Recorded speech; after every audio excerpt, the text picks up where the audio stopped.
Marwar bulletin देखने वाले सभी दर्शकों को चंद्रमोहन कल्ला का नमस्कार, राम राम ने खम्मा गणिसा। आज के समाचारों में हनुमान बेनीवाल ने दिल्ली में विधानसभा चुनावों के दौरान प्रचार करते हुए कहा है कि राजस्थान में उपचुनाव कांग्रेस और बीजेपी ने मिलकर लड़ा था। ये बड़ा आरोप हनुमान बेनीवाल ने आज आप पार्टी के लिए प्रचार करते हुए कह दिया।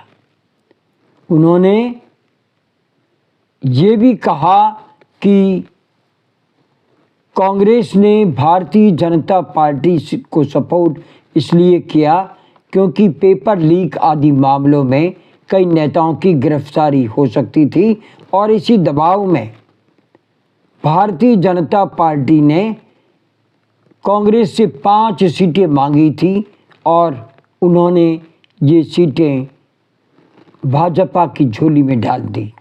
बड़ा आरोप है और इन आरोपों के बाद में राजस्थान की सियासत गरमा गई है। वहीं उन्होंने न केवल राजस्थान की राजनीति को लेकर के बोला बल्कि इंडिया गठबंधन का नेतृत्व राहुल गांधी कर रहे हैं उसको लेकर के भी गलत कहा है। आइए सुनते हैं हनुमान बेनीवाल ने आखिर क्या बोला। राजस्थान में उपचुनाव में कांग्रेस ने बीजेपी के साथ मिलकर चुनाव लड़ा। कांग्रेस ने 7 में से 5 सीट बीजेपी को दे दी। इसमें यह था कि पेपर लीक जैसे मामलों में बीजेपी का कांग्रेस पर दबाव था और कांग्रेस के नेता गिरफ्तारियों से डर रहे थे।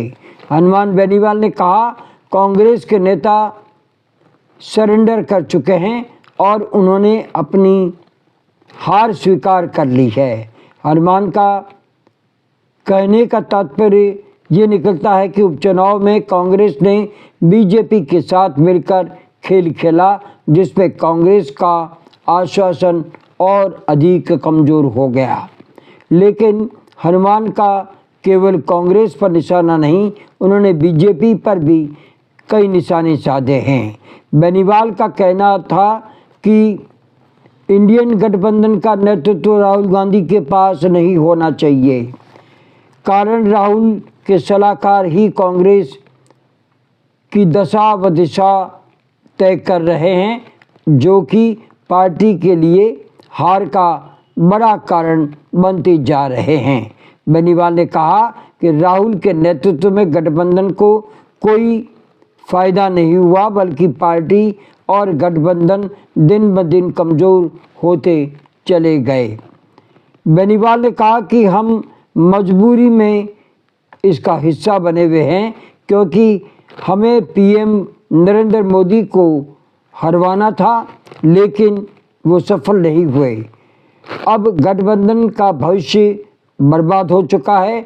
हनुमान ने दिल्ली के जाट नेताओं को आह्वान किया है कि चुनाव में आप पार्टी को सपोर्ट करें।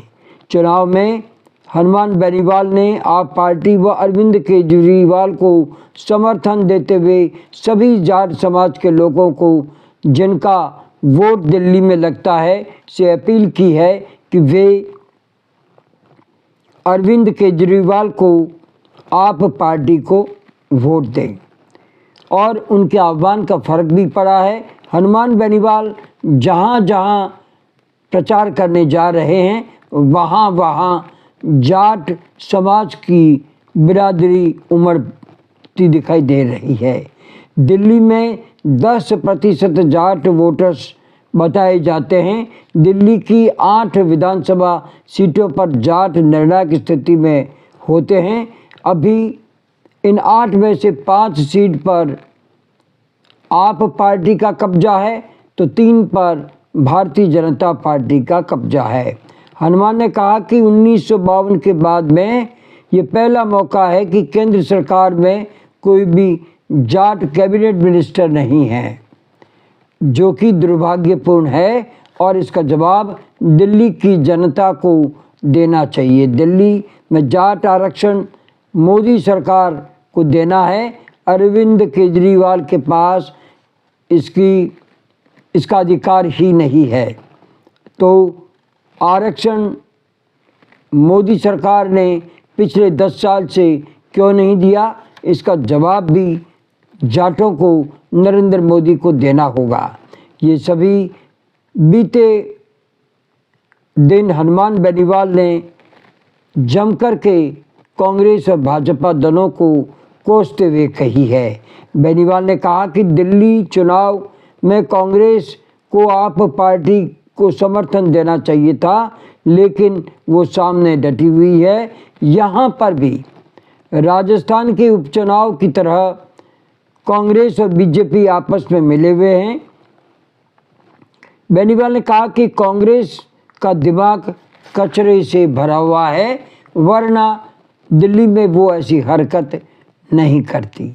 हनुमान बेनीवाल ने आज कांग्रेस और बीजेपी को न केवल कोसा बल्कि राजस्थान में जो अपनी खीसर में हार हुई है उसको लेकर के भी एक तरह से खुलासा कर दिया कि खीसर में कांग्रेस और बीजेपी मिले हुए थे, तभी कांग्रेस को मात्र मुट्ठी भर वोट मिले और हनुमान बेनीवाल की पत्नी कनिका बेनीवाल वहाँ चुनाव भाजपा से हार गई थी। बहरहाल आज बस इतना ही। अगला समाचार बुलेटिन लेकर फिर हाजिर होंगे और इजाज़त लेने से पहले हम जानना चाहते हैं कि आपको ये चैनल कैसा लगता है।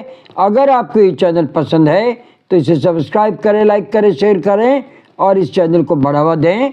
आज्ञा दीजिए। नमस्कार, जय हिंद, शुभ रात्रि, शब्बा खैर, जय जय भारती।